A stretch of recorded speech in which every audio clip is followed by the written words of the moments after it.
Hi guys, আজকে আপনাদের দেখাচ্ছি ওমানে যেসব ঘাসের চাষ করা হয় আর কি। তো আসলে এগুলো তো ওমানে অনেক বেশি, যে ওমানের এসব সোহার সাইড, মুসনা সাইড, খাদরা, কাপুরা এবং বিল্লা বেদিয়া, সোয়াদি দরে এগুলো অনেক বেশি চাষ হয় এটা। যেটা হচ্ছে এই দেশের গরু ছাগলের প্রধান খাদ্য। গরু, ছাগল, ভেড়া এবং মোষ, উট,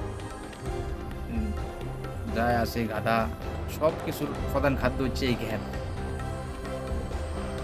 তো এই ঘ্যাত ছাড়াও আরও আছে, আরেকটা আছে হাসিস, আরেকটাকে সেবরু বলে, আরেকটাকে মোরম্বা বলে, বিভিন্ন রকমের ঘাস আছে এখানে। আসলে দেখেন ওই যে অনেক, ওই যে একটা দেখা যাচ্ছে যে একটু এক প্রজাতির ঘাস, বিশাল বিশাল মাজরা এই ঘাসের চাষ করা হয়।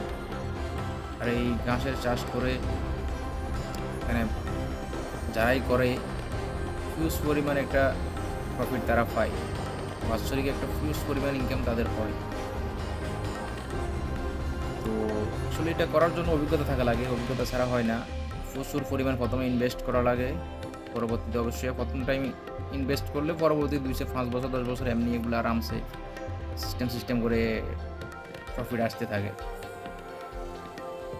যেমন একটা জিনিস খুবই লাভজনক, খুব বেশি লাভ হয় যদি আপনি জানেন। আর না জানলে তো হবে না, প্রচুর পরিমাণ ইনকাম আছে এটা।